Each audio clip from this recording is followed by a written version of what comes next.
کچھ دن سے سننے میں آ رہا تھا کہ طبیعت پھر بہار پر ہے۔ ایک بیاہی تیاہی پڑوسن کے گلوں میں رنگ بھر رہے ہیں۔ ان دنوں کراچی میں خانہ بدوش آئے ہوئے تھے۔ ان کے گھر سے 2 فرلانگ دور انہوں نے اپنی پیوند لگی چھلداریاں گاڑ رکھی تھی۔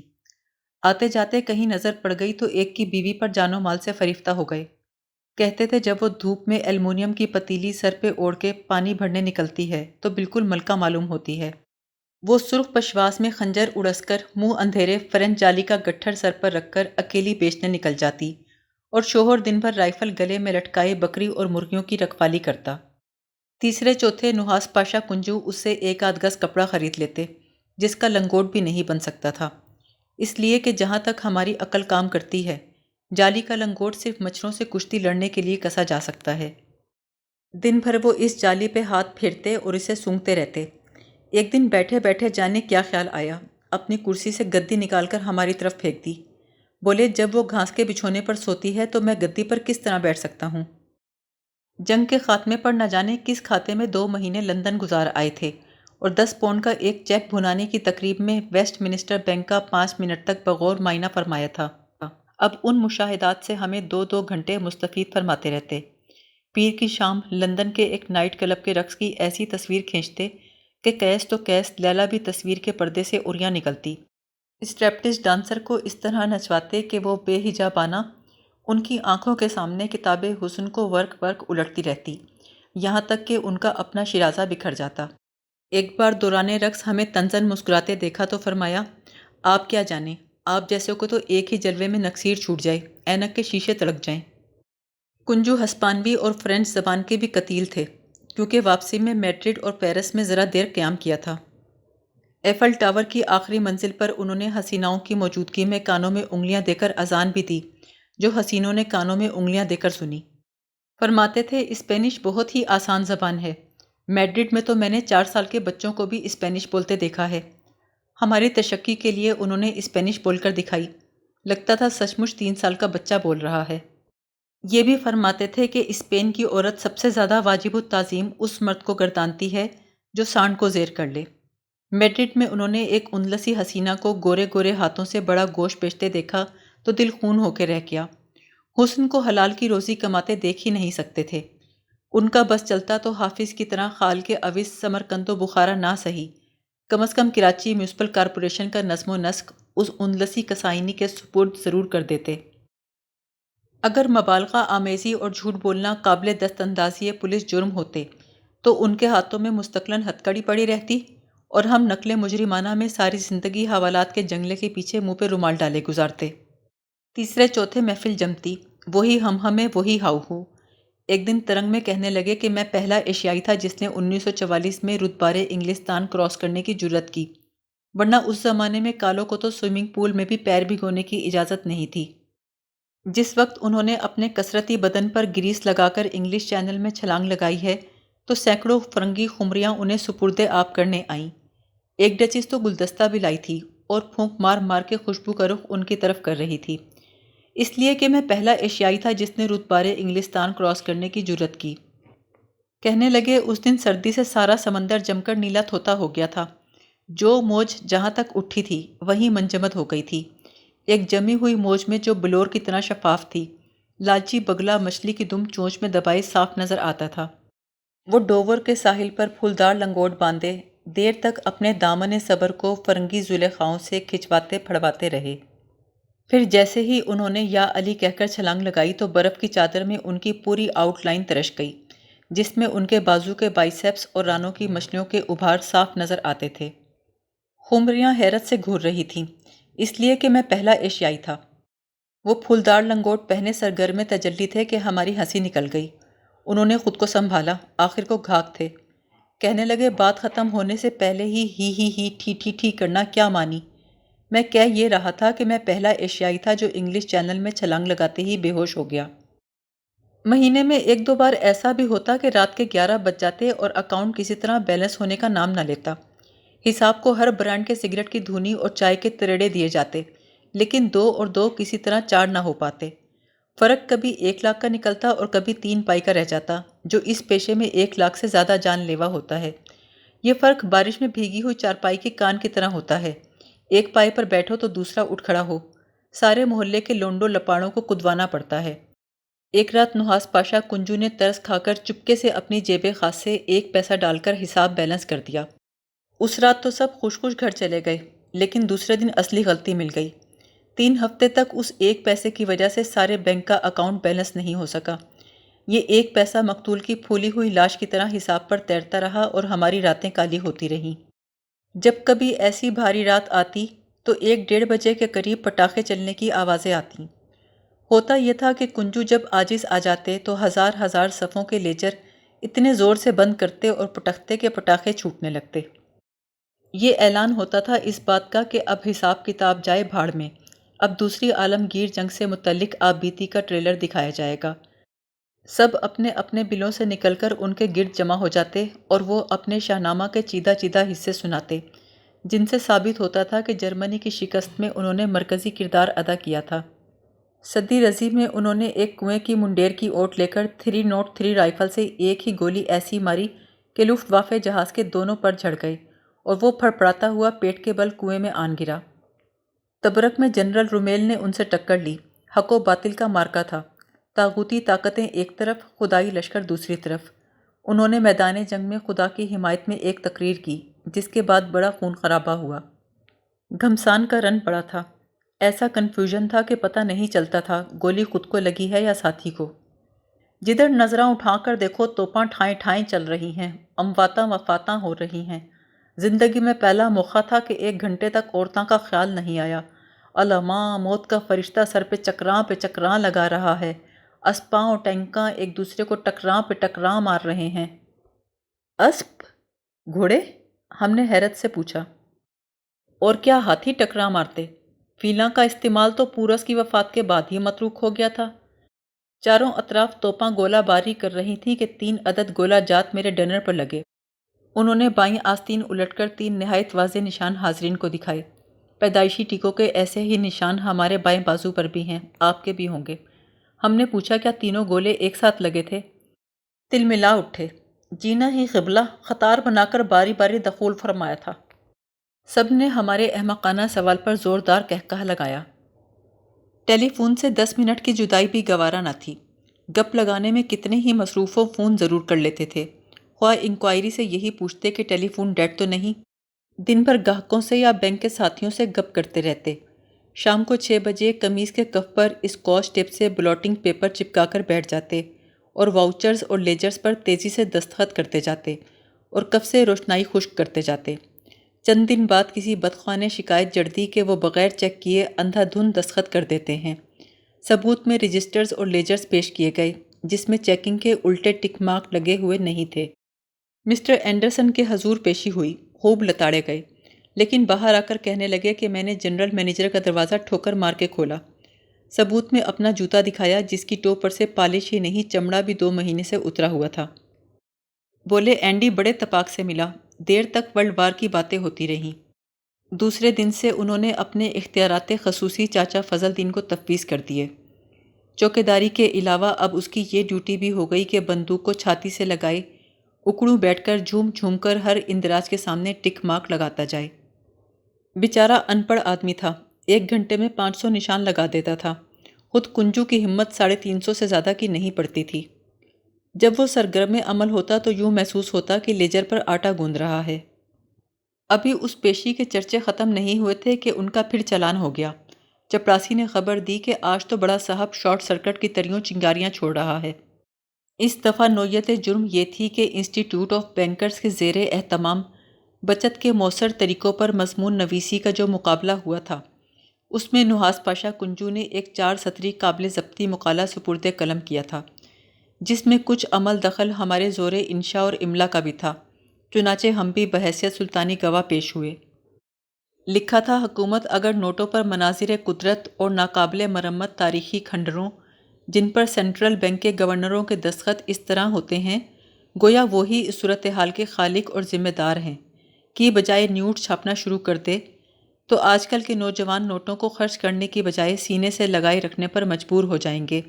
فی زمانہ نئی نسل کو فضول خرچی سے باز رکھنے کی یہی ایک صورت ہے۔ 2-3 مہینے سے کنجو کو تحریر شناسی کے مطالعے کی جھک لگی ہوئی تھی۔ شام کو مختلف ہینڈ رائٹنگز اور دستخطوں کے نمونے سامنے رکھ کر اپنی قیافہ شناسی کی بنا پر صاحب تحریر کے کردار کے ڈھکے چھپے گوشوں پر روشنی ڈالتے۔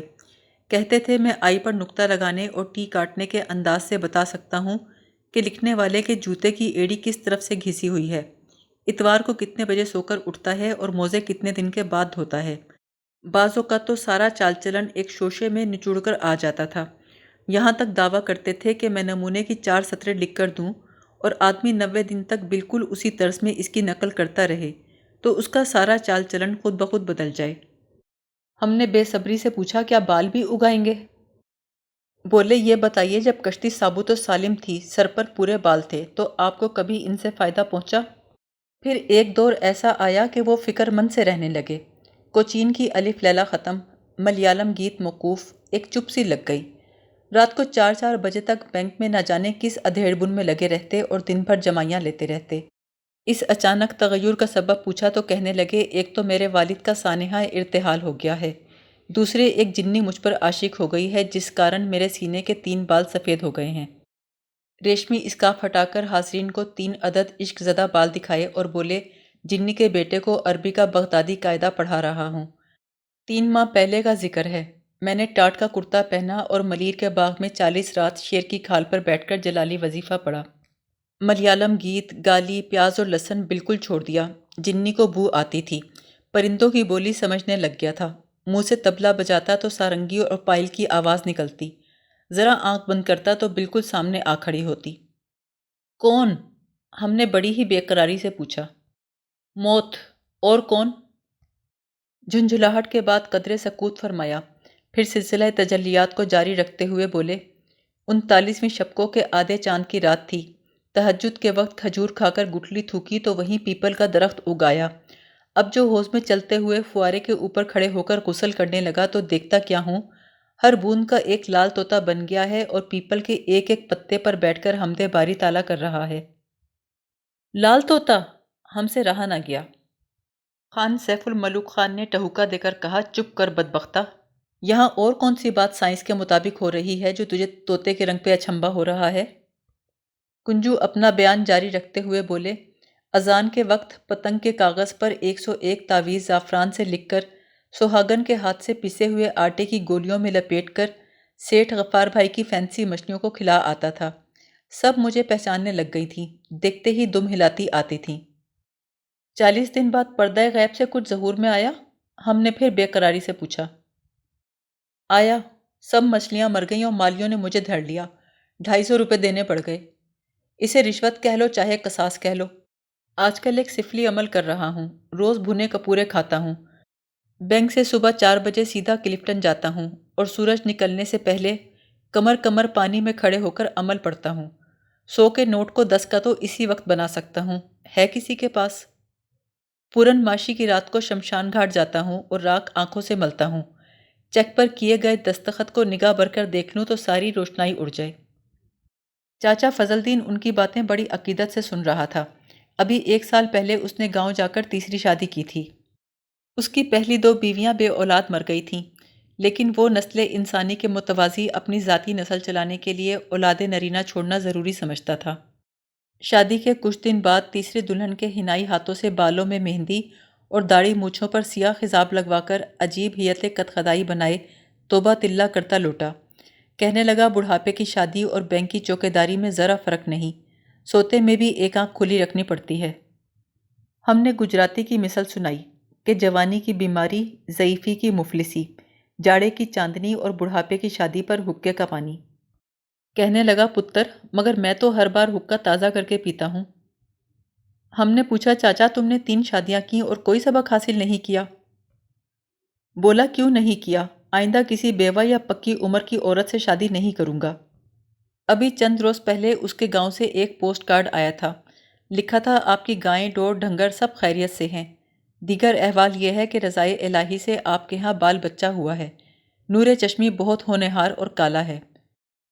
چاچا فضل دین نے چیک کی سیاہی اڑانے والی کرامت کا سنا تو جوابی پوسٹ کارڈ سے بچے کا فوٹو منگانے کو تیار ہو گیا۔ اس کی خواہش تھی کہ کنجو نومولود کے چہرے کی ساری سیاہی چوس لیں۔ خط کا جواب ہم سے ہی ڈکٹیٹ کروایا اور بیوی کی کارکردگی سے خوش ہو کر اس کا حق مہر مبلغ 51 روپے سکہ رائج الوقت سے بڑھا کر 101 روپے کر دیا۔ ہم نے لکھتے لکھتے قلم روک کر پوچھا معجل یا غیر معجل؟ بولا یہ کیا ہوتا ہے؟ ہم نے کہا معجل وہ جو جلدی مچانے پر فوراً دینا پڑے، اور غیر معجل وہ جو آرام آرام سے بینک کے ڈرافٹ کی طرح واپس کیا جائے۔ کہنے لگا پھر تو 1000 کر دو بینک ڈرافٹ والا۔ کنجو اکثر یہ بھی فرماتے کہ میرے دادا جان ایک مجاہد اور مجتہد اثر تھے۔ انہوں نے انگریزوں کے خلاف جنگ کی جس میں سر مبارک شہید ہو گیا۔ حضرت اپنا بریدہ سر بائیں ہتھیلی پر رکھے دائیں ہاتھ سے تلوار چلاتے خونم خون سمندر شب رنگ پر سوار سرنگا پٹم سے بنگلور آئے۔ 13ویں سنگ میل پر پہنچ کر وہ اور مشکی گھوڑا شہید ہو گئے۔ اپنی نماز جنازہ خود پڑھائی اور سلام پھیر کے غائب ہو گئے۔ پیر گھوڑا شاہ کا مزار منور زیارت گاہ عام ہے۔ اس بارے میں خان سیف الملوک خان نے یہ ریسرچ کی کہ کنجو کا دادا ایک عربی گھوڑے کی چوری کے الزام میں پکڑا گیا تھا۔ کوتوال نے منہ کالا کرایا اور خرے سیاہ پر الٹا بٹھا کے شہر بدر کر دیا۔ کالک کی وجہ سے یہ تک پتہ نہیں چلتا تھا کہ دادا کہاں ختم ہوتا ہے اور گدھا کہاں سے شروع ہوتا ہے۔ جب تک گدھے کی ٹانگوں میں سکت رہی چلتا رہا، آخر 13ویں سنگ میل پر پہنچ کر ایسا بیٹھا کہ پھر نہ اٹھا، یہیں اس کی قبر بنی۔ دادا نے اسی جگہ کو وطن بنا لیا اور کچھ عرصے بعد فوت ہوا تو یہیں مدفون ہوا۔ اہل بنگلور کی غفلت سے قبریں گٹ مٹ ہو گئیں۔ بعض بوڑھوں کا کہنا ہے کہ دادا کا مزار خرے سیاہ کی پائنتی میں ہے، مجاوروں کا کہنا ہے کہ سرہانے پہ ہے۔ بہرحال یہ تحقیق نہیں ہو سکا کہ کون کہاں آرام فرما ہے۔ ایک ملنگ کا یہ کہنا بھی ہے کہ دونوں ایک ساتھ جاں بحق ہوئے اور اسی پوز میں دفنا دیے گئے، چنانچہ مزار کی اونچائی اس کی لمبائی سے زیادہ ہے۔ طرح طرح کی خبریں سننے میں آ رہی تھیں۔ خان صاحب بھی کہیں سے خبر لائے کہ NMMNP کنجو سراسر فراڈ ہے، اول درجے کا جھوٹا اور لپاڈیا ہے۔ سیکنڈ لیفٹیننٹ نہیں ہے، حد تو یہ ہے کنجو بھی نہیں ہے، اصل نام کچھ اور ہے۔ یہ وظیفے جنتر منتر سب بکواس ہے، انتہائی گھٹیا آدمی ہے۔ کپڑے کے امپورٹروں سے ایک گز لٹھا تک لینے سے نہیں چوکتا۔ چاول کے گودام چیک کرنے جاتا ہے تو ایک ایک بوری میں 3 بار سوا گھونپتا ہے۔ جو بانگی ملتی ہے اسے جھولے میں بٹور کر لے آتا ہے۔ کپڑا اور چاول چپراسی کو بخش دیتا ہے اور خود انشورنس کمپنیوں سے کمیشن کھاتا ہے۔ بیوی بھی سگی نہیں منہ بولی ہے، ایک یوں ہی سی عورت کے ساتھ یوں ہی رہتا ہے۔ اس یکجائی میں دونوں نے شرع کو خلل انداز ہونے نہیں دیا۔ من ترا قاضی بگویم تو مرا قاضی بگو والا معاملہ ہے۔ قرض کے زور پر کوچا بکوچا در بدر اور زن بزن مارا مارا پھرتا ہے۔ پچھلے سال کسی طوائف نے اسے گھر میں ڈال لیا تھا، کم خرچ بالا نشین۔ یہ آج سے تقریباً 20 برس ادھر کی بات ہے، لیکن ہمیں اچھی طرح یاد ہے کہ اس دن جمعرات تھی، اس لیے کہ جمعرات کی صبح کام شروع کرنے سے پہلے وہ ڈیسک پر ایک اگربتی جلاتے تھے۔ اس دن وہ صبح 9:30 بجے ہی طبیعت کی خرابی کا عذر کر کے گھر چلے گئے اور دوسرے دن بھی نہیں آئے۔ تیسرے دن جب کھاتے بیلنس کیے گئے تو 1 لاکھ کا فرق نکلا۔ رات بھر 10-12 آدمی غلطی کا کھوج لگاتے رہے۔ صبح 5 بجے اکتا کھلا کہ نحاس پاشا کنجو نے 1 لاکھ اپنے اکاؤنٹ میں منتقل کر کے غبن کر لیے۔ آدمی دوڑائے گئے لیکن ان کا سراغ نہ ملا۔ اتوار کو پولیس اپنی تفتیش سے اس نتیجے پر پہنچی کہ وہ جمعرات کو صبح 9:30 بجے بینک سے 1 لاکھ روپے نکلوا کر سیدھے ایئرپورٹ پہنچے اور 11 بجے کی فلائٹ سے جس میں ان کی سیٹ پہلے سے بک تھی بمبئی چلے گئے، جہاں اب وہ بینک اور قانون کی گرفت سے باہر تھے۔ اس دن چاچا فضل دین بہت رویا، غم میں روٹی بھی نہیں کھائی۔ کبھی تیش میں آ کر کہتا جے تینوں چوری ہی کرنی سی تو مردہ وانگو مچ گاں چراندا اے کی جھک ماریے۔ کبھی سر پیٹ کے کہتا اے کی کردہ پتر جے تینوں پیسے دی لوڑ سی مینوں دستا میں تینوں ساری تنخواہ دے دیندا۔ بیچارے کی کل تنخواہ 73 روپے تھی۔ ایک بار اکاؤنٹنٹ رخصت پر تھا اور نیا مینیجر تجوری کی چابیاں دراز میں چھوڑ گیا۔ اس دن تجوری میں 10 لاکھ روپے پڑے تھے۔ اس کی بیوی ٹی بی کے آخری درجے میں منہ سے خون تھوکتی علاج کو ترستی خانے وال میں دم توڑ رہی تھی۔ 10 لاکھ میں تو اتنی بھینسیں آ سکتی تھیں کہ سارا گاؤں اپنے پیاروں سے خالی کرانا پڑتا، لیکن چاچا فضل دین رات بھر چابیوں کو سینے سے لگائے لا الہ الا اللہ کا ورد کرتا رہا۔ اس زمانے میں 1 لاکھ روپے کا غبن بہت بڑا تھا۔ بینکوں میں برسوں ایسی وارداتوں کے چرچے رہتے تھے۔ جس نے سنا سر پیٹ کے رہ گیا۔ اس رد عمل سے فراغت ہوئی تو ایک دوسرے پر غفلت مجرمانہ کے الزام لگائے گئے۔ پولیس نے پہلے تو 4 گواہوں کے بیان قلم بند کیے، پھر گواہوں کو بند کر لیا، مگر روپیہ برآمد نہ ہوا۔ البتہ کنجو کی دراز سے روشنائی اڑانے کے کیمیکل کے علاوہ چیک بک اور 2 کاپیاں برآمد ہوئیں جن میں جعلی دستخط بنانے کی مشق کرتے تھے۔ ان میں راقم الحروف کے دستخط بھی شامل تھے۔ 5-6 مہینے بعد بمبئی سے آنے والوں نے بتایا کہ اس روپے سے انہوں نے 12 ٹیکسیاں چلائیں۔ جب وہ چلتے چلتے 5 رہ گئیں تو اونے پونے ٹھکانے لگا کر فلم پروڈیوسر بن گئے اور کوچین کی ایک لوک کہانی فلمانی شروع کی، لیکن فلم ختم ہونے سے پہلے ہی پونجی خلاص ہو گئی۔ ہمارا خیال کیا، ہمیں یقین ہے کہ فلم میں ہیروئن کی جگہ انہوں نے جتنی خمریوں کو ڈالا ہوگا اس کے لیے تو قارون کا خزانہ بھی ناکافی ہوتا۔ گویا لکشمی جس چور دروازے سے آئی تھی اسی سے راتوں رات نکل گئی اور وہ پیسے پیسے اور زنان شبینہ کو محتاج ہو گئے۔ مگر وہ یوں ہار ماننے والوں میں سے نہیں تھے۔ اللہ نے ان کی زبان کو بلا کی تاثیر دی تھی اور آنکھ میں جادو۔ اسی کا کرشمہ کہنا چاہیے کہ اب وہ بمبئی کے قطب الاقطاب بنے بیٹھے ہیں۔ ان کا شمار صاحب کشف و کرامات میں ہوتا ہے۔ خانقاہ عالیہ پر لوگوں کا ہجوم رہتا ہے اور ان کے جلالی وظیفوں کی سارے آندھرا پردیش اور مہاراشٹرا میں دھوم ہے۔ تہجد سے اشراق تک مصلے پر بیٹھے دعائے قنوت کا ورد کرتے رہتے ہیں، اپنا آپ مٹی میں ملا چکے ہیں۔ ایک دن محفل سما میں حال آ گیا تو اسی عالم میں خانقاہ سے باہر نکل آئے اور سر کے بال نوچتے، سینہ پیٹتے، ننگے پاؤں چل دیے۔ پیچھے پیچھے ان کے مریدین اور قوال ہارمونیم اٹھائے بسط سامان رسوائی سرے بازار میں رقصم گاتے جا رہے تھے۔ آدھ میل تک اسی طرح سڑک پر دیوانہ وار رقص رواں جاری رہا۔ لوگوں کے ٹھٹ لگ گئے، سارا ٹریفک جام ہو کر رہ گیا۔ 1970 میں انہوں نے بمبئی سے آنے والے ایک واقف کار کے ہاتھ مدراسی کافی، سنتل کی تسبیح سرما اور اپنی تصویر کی سوغات بھیجی۔ تصویر کے نیچے وہی پنجابی ٹپا تحریر تھا جس نے کبھی دلوں کو گرمایا اور آلام روزگار کو آسان بنایا تھا۔ جاڑے پالے میں چراغ کی طرف دیکھنے سے بھی گرمائی آ جاتی ہے۔ گزری ہوئی صحبتیں ایک ایک کر کے یاد آئیں، ان کے ساتھ جانے کیا کیا یاد آیا۔ جب کوئی کسی ہمدم دیرینہ کو یاد کرتا ہے تو دراصل اپنے آپ کو یاد کرتا ہے۔ دیر تک اس تصویر کو دیکھا کیے، وہی کشادہ جبیں، وہی نیموا لب، وہی ذہین مسکراتی آنکھیں۔ پر نہ جانے کس حریص جنی کی نظر لگ گئی کہ ساری داڑھی سفید گالا ہو گئی۔ تاہم یہ دیکھ کر ذرا ڈھارس بندھی کہ آج کل آنکھوں میں سرما نہیں کاجل لگاتے ہیں، وہ بھی دمبالہ دار۔